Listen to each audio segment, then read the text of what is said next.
Well, I'll tell you what, I'm bloody excited. He's back in the house. Mark Redding's all the way back from Lords. He's made it back. He's jet lagged. He's carrying on.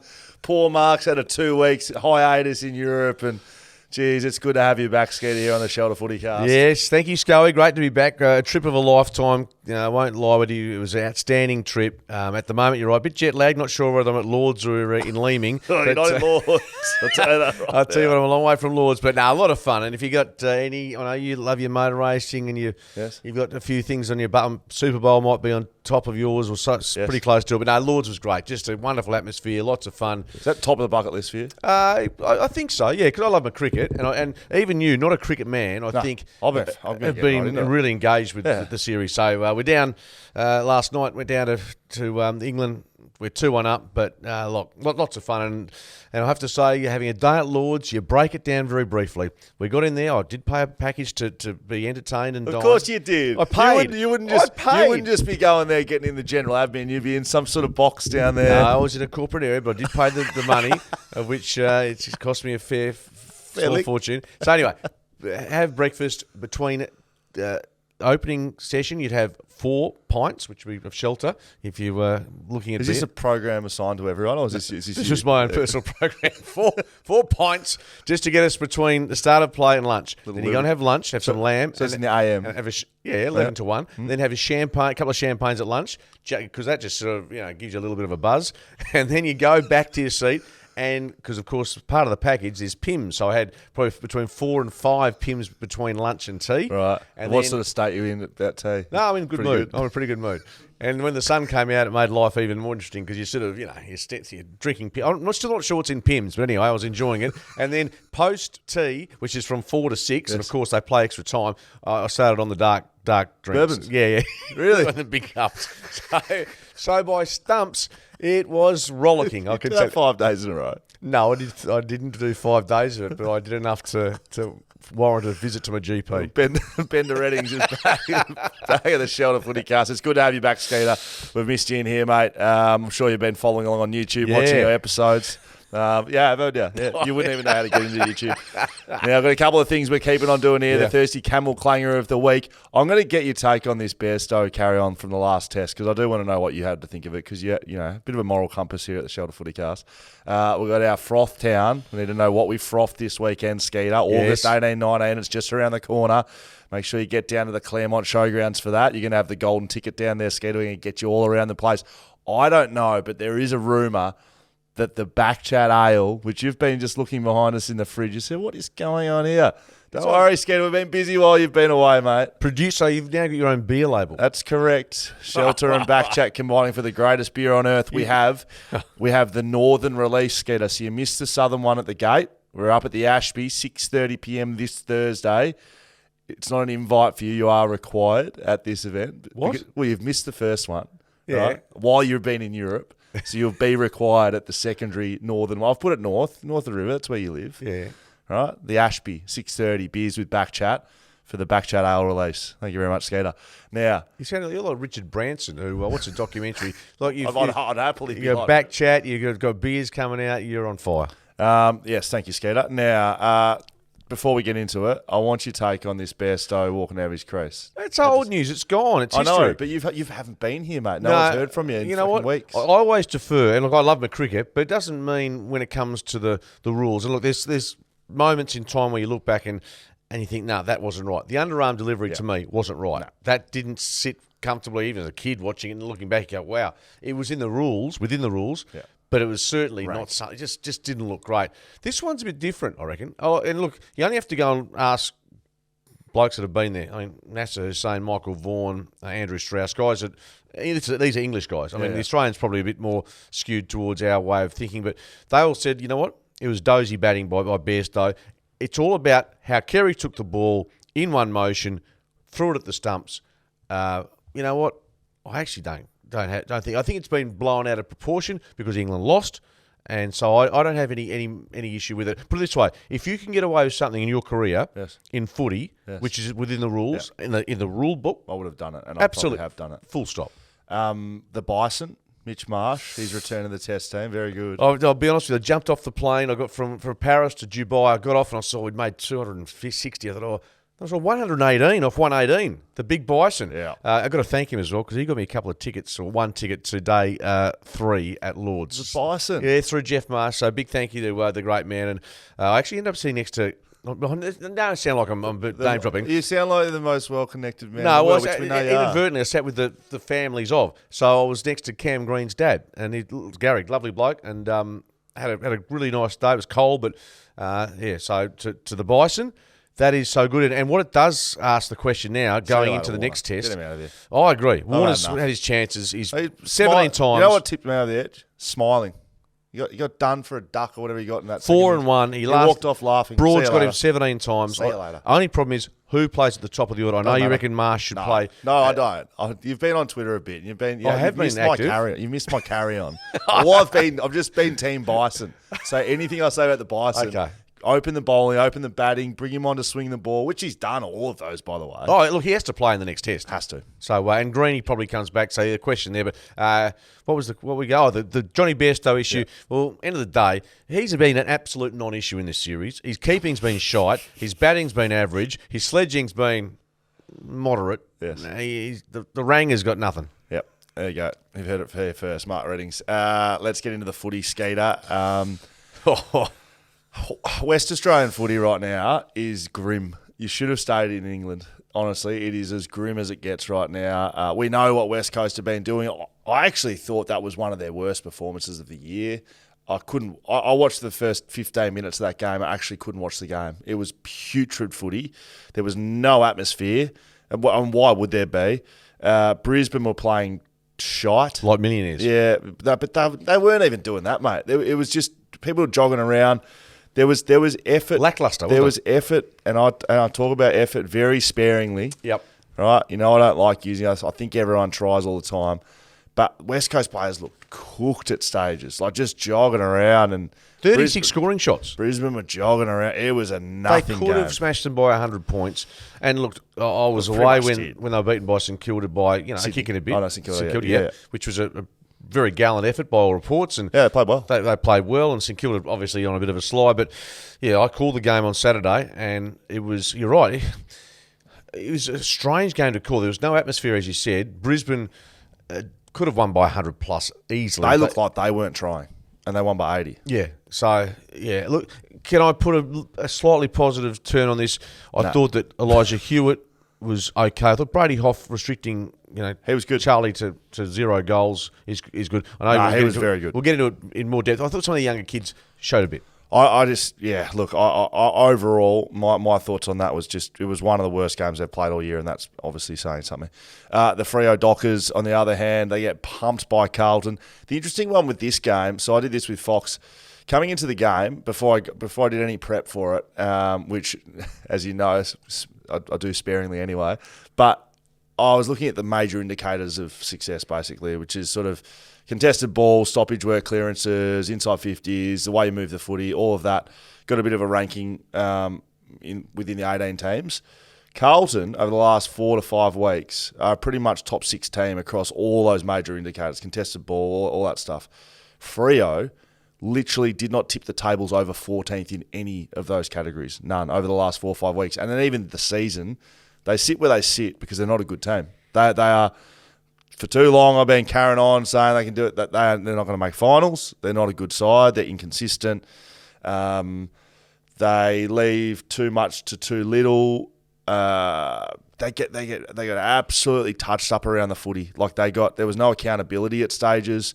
Carlton aren't going that well. They're 11th on the ladder. They looked like superstars yesterday, I've got to say. And you're right. Sean Darcy in the ruck had no real opposition in terms of Young, Silvani. So they were always going to get first hands on it. Yes. But the mids were just eaten up. I thought, Walsh and Cripps. And it was a spread too, Skeeter. So they got eaten up inside, so beaten on the inside. But then once they got done on the inside, they then got done on the outside. So usually it's one or the other. You get done inside, but then you can cover it off on the outside. Or maybe you're winning that inside battle, but they spread better. But they were doing both. They weren't anywhere near it. It wasn't competitive. And you mentioned they're not a good side. You know what?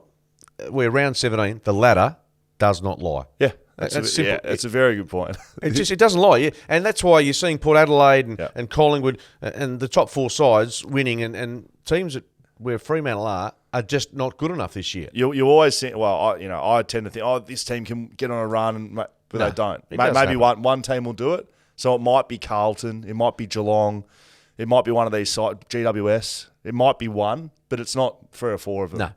Never is. Very good. You're a wise man, Skeeter. Just before we move on to break down those 2 games, West Coast Waffle against your side. Burraloo. Burraloo. Yeah, it was Burraloo, yeah. Sorry. I just didn't know what you were going to say then. It's exactly right. They've drawn.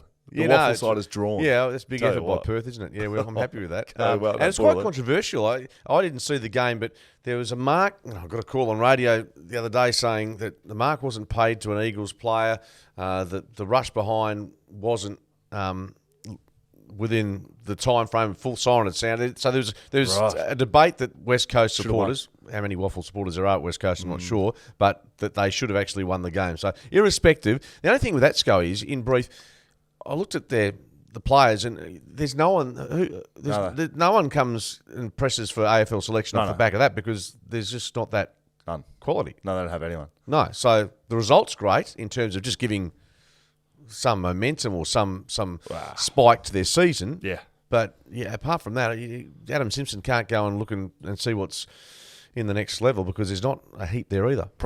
Well, I mean, that ties a little bit into some of the coverage around telling senior players getting dropped back to the Waffle. I don't think it's going to happen, because there's no one to come back in. No. I mean, that's been the point all year, hasn't it? There were some efforts on the weekend from West Coast players that any other season would find you back in the Waffle, and they were senior players. But that's not going to happen this year. It doesn't matter how much you want it to happen. There's no one to bring up. No, absolutely. That's the problem. We'll break it down a bit more when we go through the 2 matches. Will Schofield, Mark Redding, Shelter FootyCast. Let's stay on West Coast. Brisbane defeat Eagles by 81 points. The line, I believe, in at least one of our friends in the betting world was 81.5, so you'd be absolutely stiff as a board. I wasn't involved in that game, so I'm pretty happy just to stay out of it, to be honest with you. McGovern came back, Jeremy McGovern, Tom Cole, a couple of senior guys. Both looked like they got a bit of game time into them. They subbed Gov for Cole, so you'd be happy with that. Lions, 8th win in a row at the Gabba. We didn't expect this to go any other way. No, I mean 29 inside 50s for the Eagles. I mean that's not an aberration. That's pretty much the norm for them this year, isn't it? Under 30. Jack Gunston comes back and kicks 6 goals after he dropped himself. I can't remember if you were here when he did that. I did. Yeah, I was here. Well, apparently also had a back issue as well. So maybe that might have been used as a bit of a risk. Just be like Jack Gunston, not playing well enough. Drop him, bring him back in, kick 6. Not this bullshit about him dropping himself. Like, it's just junk. Yeah. It's just junk. Well, he's come back, and if you're going to come back and try and work yourself back into form, the Eagles are not a bad way to start your second half of your season. So, look, he was terrific. The Lions, as you said, I really like, and it's interesting, actually, the thing that came out of that match off the back of it was Adam Simpson and what he said about Brisbane. He thinks they're the premiership favourites. Now, is that just blowing wind up Chris Fagan to give him a bit of a talking point, or does he genuinely believe it? It was fascinating, because out of the 3-minute 58 press conference, which is pretty short, not a lot, Let me ask you this: have you heard Simo comment on any other team throughout the year? Yeah, I have. I've heard him talk about Sydney, how good a team they are. That was when they thrashed by 170. Defending grand finalists. He said, what a great side. They're not a great side this year. No. They're average. No, they're not. So, look, but that's par for course. That's what they do, don't they? I think it's fluff. Yeah, genuine fluff. Like he and coach of Brisbane, Chris Fagan, would have a strong... They're mates. They go back to Hawthorne. Strong relationship at Hawthorne. So they would have had a laugh about that. I think it would have been a stitched up. That's how I... Yeah, I don't disagree. Liam Duggan's having a really good year, if you want to talk about positives. I thought Brady Huff was really good, but Liam Duggan's having a very good year for what I guess he's copying behind the footy at the moment. So let me ask you this question without notice. Who's leading the John Warsaw medal? Because it was Tim Kelly by a fair way. First half of the year hit Tim Kelly. Oscar Allen, you'd think thereabouts would be thereabouts. He performs consistently every week. Liam Duggan's played a lot of footy. I think he'd be up there. Yeah. Gee, I mean, don't mean to go down to this path, but I know it was hard last year, the Warsaw medal, and trying to make a deal of that. Gee, when you're Not sure it'd be heading for the wooden spoon with this percentage of 46. Oh, they've won the wooden spoon. There's no way they don't win that. How do they not win that? Give me a scenario they don't win that. They're playing North Melbourne. They're playing North Melbourne. Right. Yeah, they've got to make up 18%. Which they're not going to do. No, they're not going to win 2 games. Right, so they might win 1. Right, so they need to win 2, which they're not going to do. No, fair call. So wooden spoon to West Coast and pick number 1. I've come full circle on pick number 1. Which is Harley Reid or Split? Keep him. I was split him at all costs. Have you seen him play for Vic Country in the last week or 2? Yeah, and I saw a few things, and it's just reputation. It's more on the fact I'm seeing Elijah Hewitt, Ruben Jimby, I've seen him for the rest of the year. If you paired those 3 in the midfield in 3 years' time, that's very exciting for West Coast fans, in my opinion. Like that's a midfield. So you've gone against the split pick, which I think that's worked pretty well. Yeah, I've gone get him, build the club around like Judd. Is he Chris Judd? No. Is he Chris Judd-esque? No, Elijah Hewitt is. He's Chris Judd-esque. Elijah Hewitt is, mate.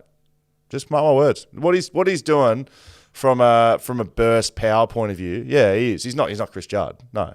But that's who he plays like. I've heard him referred to as other players. He's Chris Judd like 100%. What?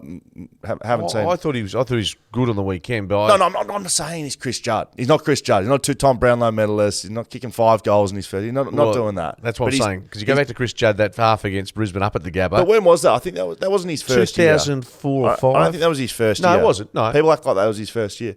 Mate, I could see Elijah Hewitt doing something like that, kicking 3 or 4 goals in 2 years' time. Yeah, I could. Absolutely, I could. Chris Judd like. Carlton defeat Fremantle by 53 points. If we talk about poor performances, like I said, the Dockers coming into this, I think people hoped there were a chance, but Carlton's been a way better side than them the last 4 weeks, even though they've played at Gold Coast and a Hawthorne. Carlton are just getting it done across all parts of the ground, and Freo aren't. They kicked 2 goals in the first 3 quarters, Freo. And the 2 quarters where they didn't score a goal. So, I mean, they were poor. They were putrid. They were so disappointing. And just seeing the fans and hearing them after the game just so upset about that effort against a team that's in the same vicinity in the ladder as them. And Carlton's got some quality there, but there was a real lack of ability to match them in all facets of the game. Close to a sellout. Really good crowd down there. Really good crowd, and as you were there and I was as well. But yeah, Justin Longmuir, there's a major. I guess at the end of the day, they overachieved last year. Yeah, we built them up to something they're not. But they're underachieving now. They're underachieving, and last year they overachieved. But gee whiz. So where should they be then? They should be fighting for 8th or something. Yeah, I think so. I think that's 6th, 7th, 8th. I think that's realistic. And that's just not happening at the moment. As we mentioned about the midfield dominance, Carlton had, I think it was 62 to 40 inside 50s, and there were a bunch of players. I think Jackson ended up with 10 possessions, but their forwards didn't get near it. So the way this got done was the stoppages we spoke about before, inside and out, and then competition down the line, around the ground, in aerial balls was so poor. Mate, they had, like you said, they didn't have a ruckman. They had Silvani and Lewis Young, and all respect to those boys. They compete. At stages, I'd rather them in my team to what some of the blokes dished out yesterday.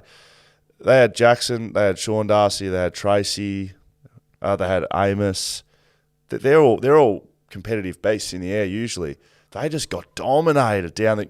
Mate, Adam Sard took about 3 intercept marks. Yeah. He's tiny. Yeah. What I liked just watching from the broadcasting position was Carlton's ability to stop Fremantle changing. They had to kick down the line. They basically blocked off all the exits that I think they'd normally try and use. And Luke Ryan, I mean, a ton of possessions, trying to manufacture something. But they did... Carlton, to be fair to them, they completely outplayed and I think outcoached the Fremantle coaching box. Yeah.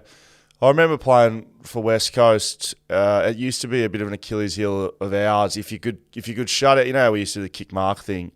If you could shut that down and force us down the line, we used to get stuck doing it. And not saying that Justin Longmuir was the same coach or that's the same team, but we've seen Fremantle try to possess the footy a fair bit this year. And if you can stop teams like that doing that, then they get stuck caught going down the line. And then, look, we had players sort of similar. If we could get it done down the line, it would be okay. But if we didn't, which Freo aren't, then it just turns into a skinny game, in, out, ins. Slow ball movement. Yep, defence can't hold up, and that's what we saw there.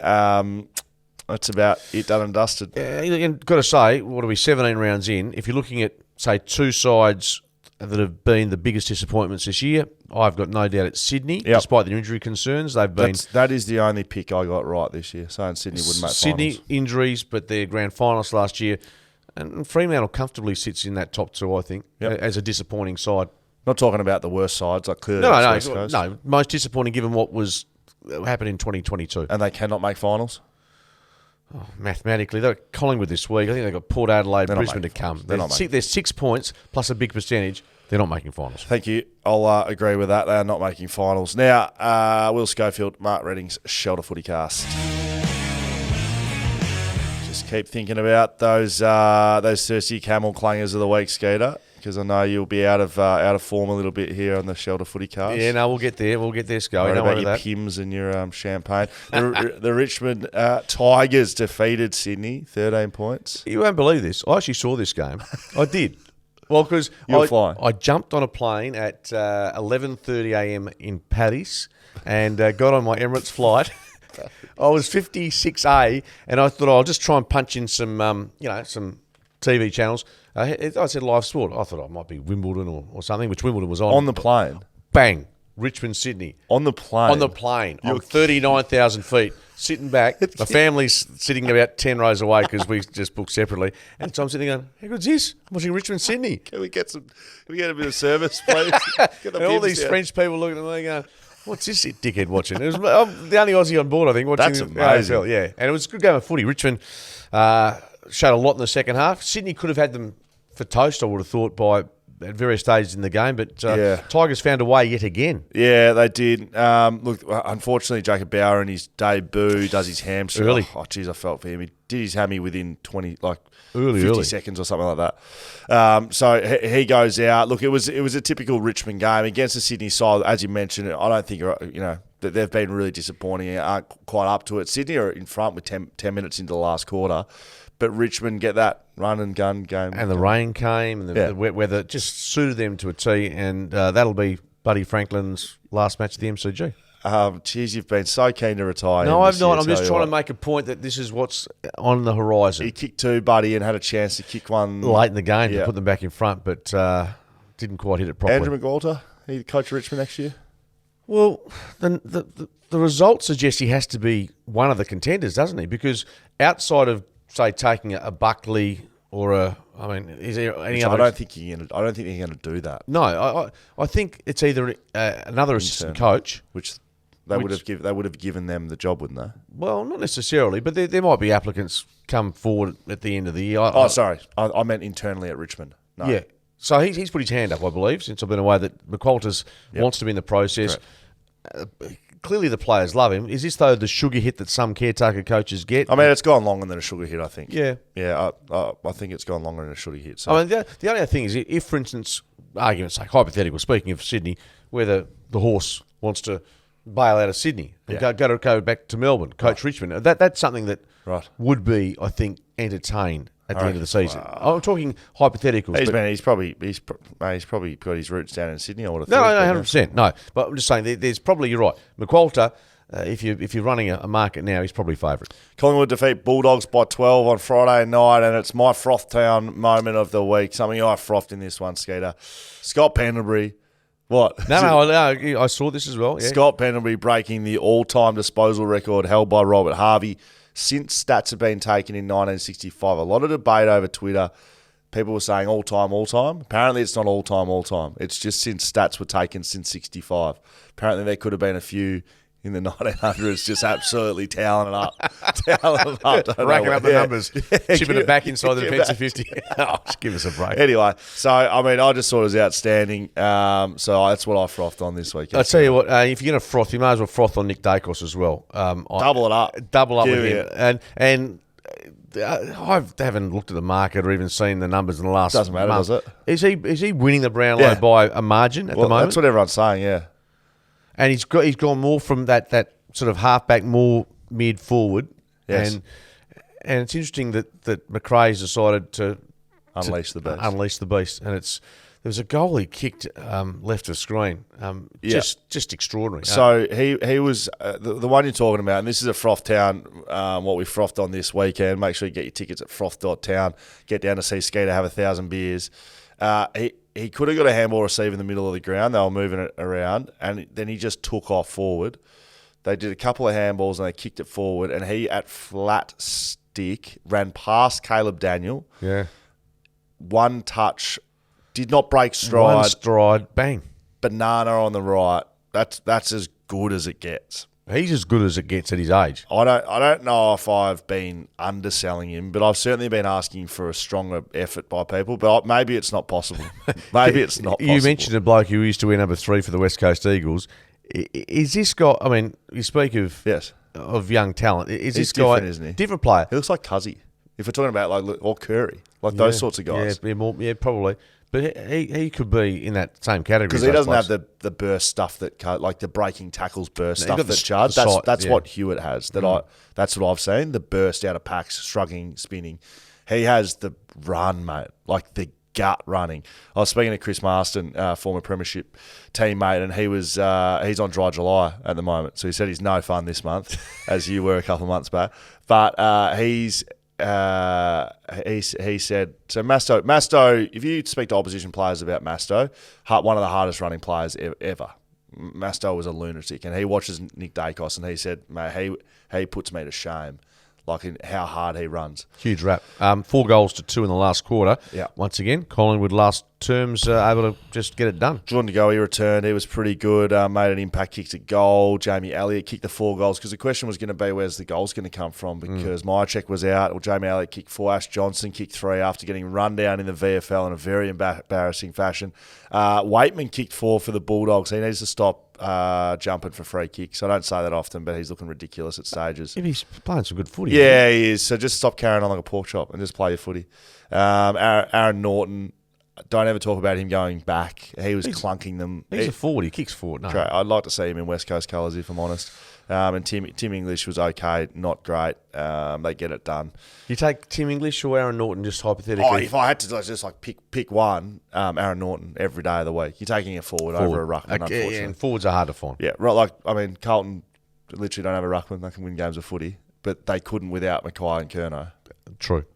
GWS defeat Hawthorne by 13. I think the GWS Giants are better than I certainly thought, are much better than people think. And, it's Hawthorne. I know where they sit on the ladder. But I also know the Hawthorne mindset of when they lose a game, they don't like to lose 2. That's Alistair Clarkson's bred that, and Sam Mitchell brought that to West Coast, and they're heavy on it. And Adam Simpson has that in him. Clearly not going too well this year. But how's that going for you? But I know that Mitch would be teaching this young crop of Hawthorn blokes that we don't lose 2 in a row, or at least if we get done in a game, we need to bounce back and be competitive in the next. So that was a more difficult opponent than I think people gave credit to, and GWS get it done.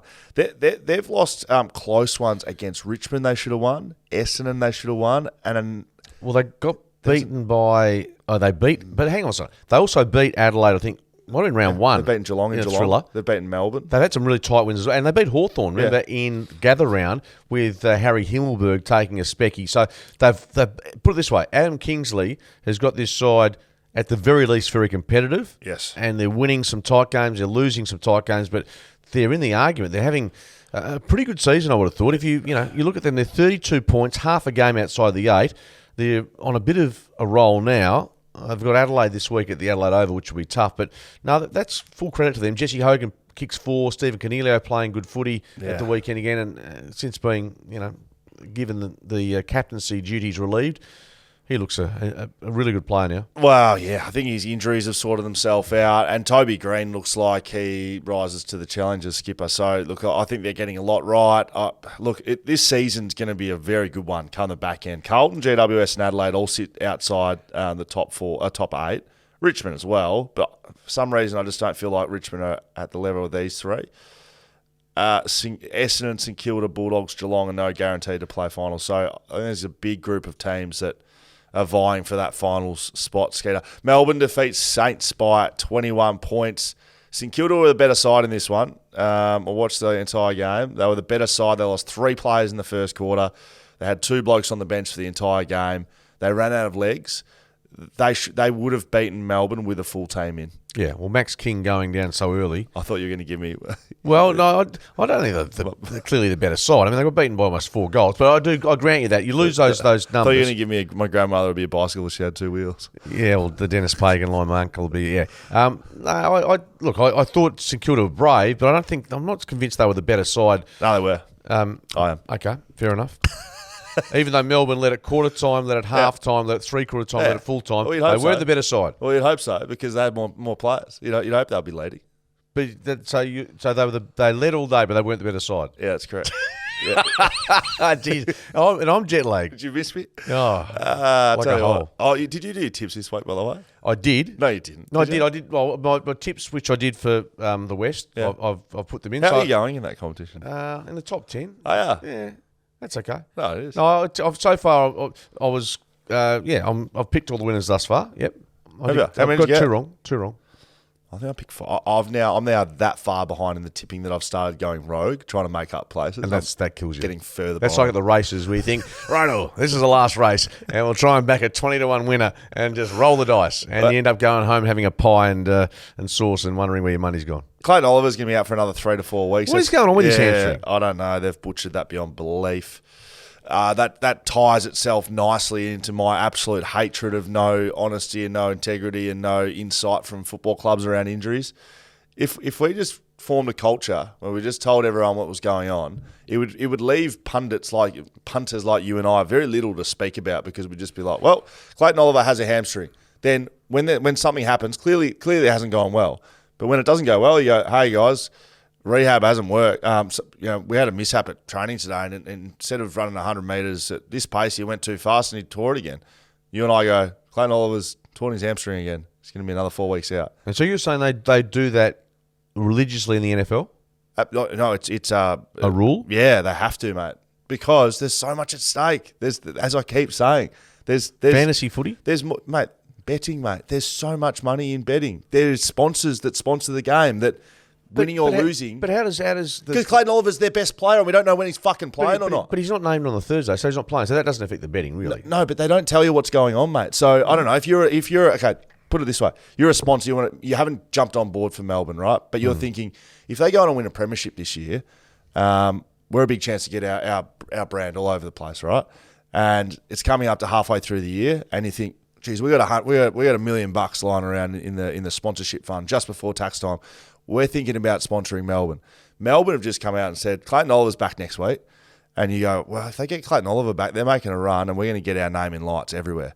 Clayton Oliver's out for another 9 weeks. You've put your $1 million on them. They're not making finals because their best player isn't playing, and you thought they were because the club told you they were. I reckon you'd be pretty pissed off as a sponsor or a potential sponsor.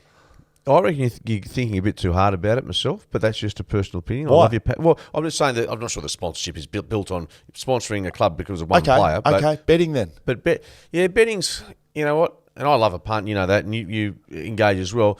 And the AFL benefits as much as anyone. Okay, sponsorship deals. Ticket prices at the gate for fans. They want to go and see their best players playing. They don't know if he's fucking playing or not. Yeah. Anything on that? No, I think when you get more upset is that I find the late changes that occur. Put that in the bin with it as well. It's a joke. They treat the fans like fools, mate. It's a major stakeholder of the game, and clubs don't give a shit about them. Okay. They couldn't care less. It's all about money for them. Yeah, absolutely. Okay. I'm too tired to argue. Oh, yeah. Port Adelaide defeat Gold Coast by 33. Gold Coast, the most relevant team in the competition at the moment, I would have thought. Can't get close to anyone, let alone the best team in the competition. They've won 13 in a row. Yeah, they were right with them at half time. No, whoop-de-doo. But 9 goals to 1, third quarter. And this is a bit of a froth-tone moment for me. Connor Rosey, did you see the goal? You're doubling up. That's all right. Yeah, we'll just give it another mention. Froth-town. Great. I thought his goal was, it may not be goal of the year, but it was certainly goal of the round, surely. How about you give it? Okay, yeah, all right. Yeah, what is it? I didn't say it. Yeah, it was on the boundary, little dribbler. Yes. Fantastic. He's just got the skills, hasn't he? We haven't given our Thursday Camel Clanger of the week yet. No, that'll come. You got the coming? Yeah, you got one coming up. Do you? Yeah. Very good. Yeah. Good operator. So, no, Port Adelaide, they actually were they looked a bit off in the first half, got to say, but they just got the change of gear. And when they get rolling, we're obviously convinced they're they're finishing top 4. Yes. It's just a question now of whether they can knock off top 2. And the way they performed on the weekend was, I think, just a clinical performance against a Gold Coast side that clearly looked quite together, bonding after what, again, Stuart Dew's position under question, Caroline Wilson coming out and suggesting that he's, basically Gonski. Well, I'm going to throw my thirsty camel clanger of the week into this mix here because someone's effed up, right?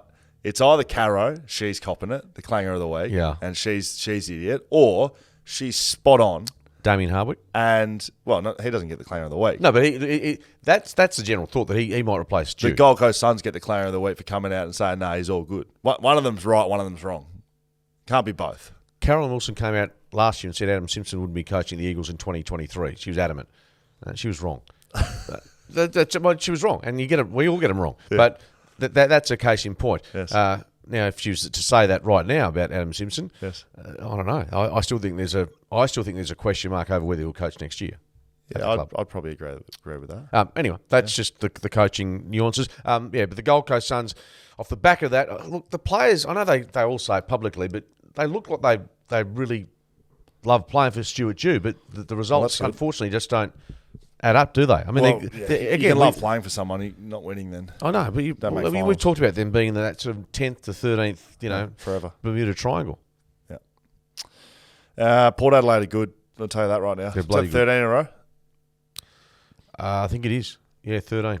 Geelong defeat North Melbourne by 62 points in a not sure what. Zach Tui broke Jim Stein's games record in this one.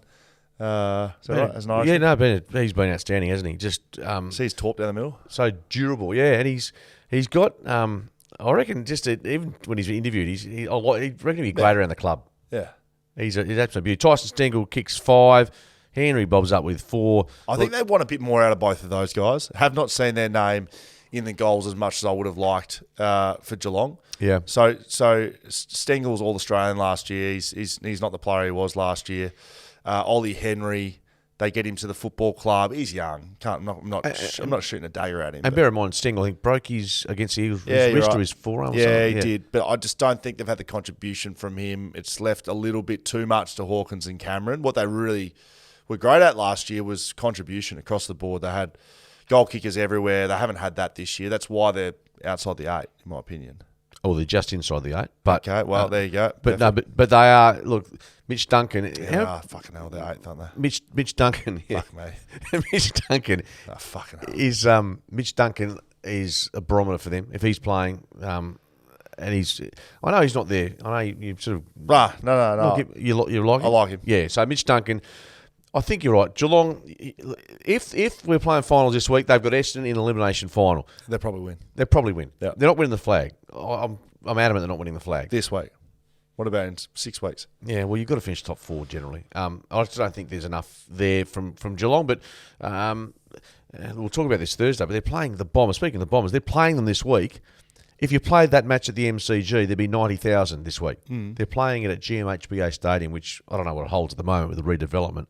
But that's a home game. They would take that every day of the week. Of course they would. Yeah. But the AFL has constantly gone for crowd numbers as opposed to fairness. Right. And therefore Geelong, they've got the home game. Good luck to them. But they only do that in finals because that's when they get their money. The AFL doesn't get any lick of this ice cream. No. But surely Geelong would make a better profit by playing the game at the MCG. No? Well, yeah, but they might not win. Yeah, well, that's the alternative. But no, they're ticking along. North Melbourne soft kill, and they've fallen off the cliff big time, haven't they? Yeah, absolutely. Don't have much to say about them. Essendon defeat Adelaide by 18 points. It was a good game, this one. It was on while we would have been prepping and getting ready for the Fremantle Carlton game. Essendon jumped them. Absolutely jumped them. Best first quarter, I think, for a long time for them. Yeah. And they just, 7-5 in the first quarter. So 12 goals. So it was one day footy under the roof. Yeah, how good. But I think what we've learnt this year is that Adelaide, once they jump on a plane, they're shot. They're terrible. Well, yeah, maybe. They're no good. Yeah. And for whatever reason, they'll go back to the Adelaide Oval and they look a different side. And you've been there, done that with teams that play so well at home. very poor away. Look, they came home. They kicked, 6 goals to 3 in the last quarter, but this game was done and dusted, I think, almost at half-time. Zach Merritt, I think, 39 touches. Yep, so did Parrish. They both had them. Yeah. Both had 39. So they're mids, and they're playing finals, and I hope they do. They're the feel-good story of the season, given what they've been through.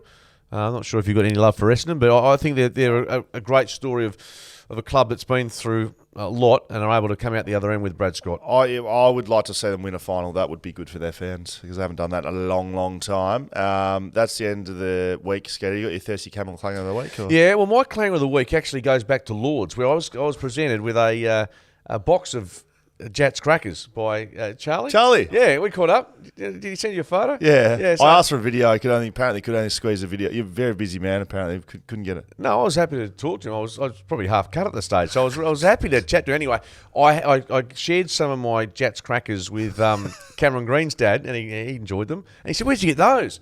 And I said, "I've got a mate who followed me over here and just presented." Anyway, it started raining, and I left the friggin' Jats crackers under the seat. Soggy. Well, they're gone now. They'll be gone. But so that's my clanger from being away. Left the Jats crackers under the Lord's seat. So some of those crusty, some of those 3 buffheads who got suspended, Winston Jones III and all those. Quinton the names. Anyway, they're probably chewing on those right now. But so that's my clanger of the week. Thanks to Thirsty Camel. Yes, well done, Skeeter. Very good. Shelter FootyCast. Mark Reddings, Will Schofield.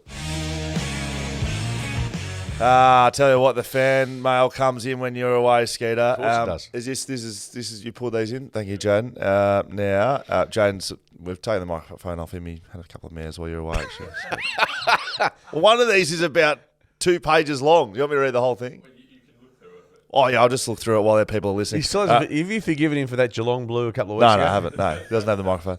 All right, Jabe asked, boys, 5 years ago, the Pies and the Eagles were in an awesome grand final, arguably the best 2 teams in the comp. Now they're polar opposites. I know Collingwood had maybe one down year, but they were nowhere near what West Coast has been dishing up over the last 2 years. What did Collingwood do differently that has made them see continued success compared to West Coast?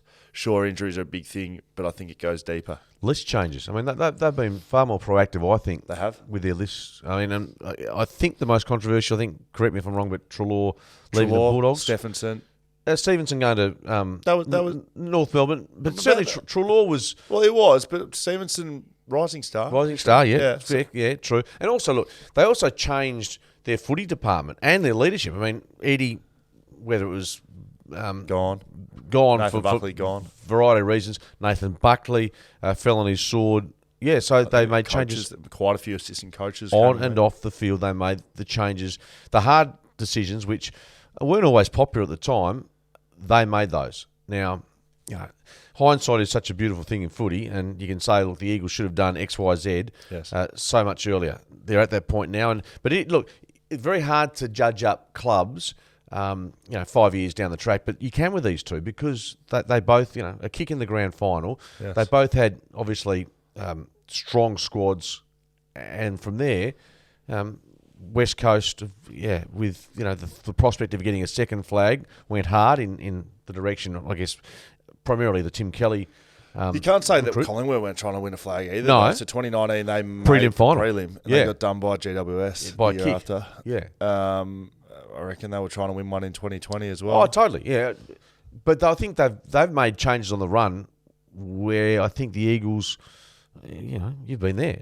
They seem to be a lot of faith in the group, and they thought they had still the right system to go deep. Well, I've spoken about it a bit, throughout, but there's been a lot of mistakes, mate. You can't deny it. You can't look at what's happening now and say, well, it's COVID and there's a bit of unluck and injuries. There's been mistakes, mate. Whether it's appointments, it's people staying in jobs, it's players being signed to contracts, it's the health and fitness stuff. It's myriad of issues. Do you know what I mean? Yeah, totally.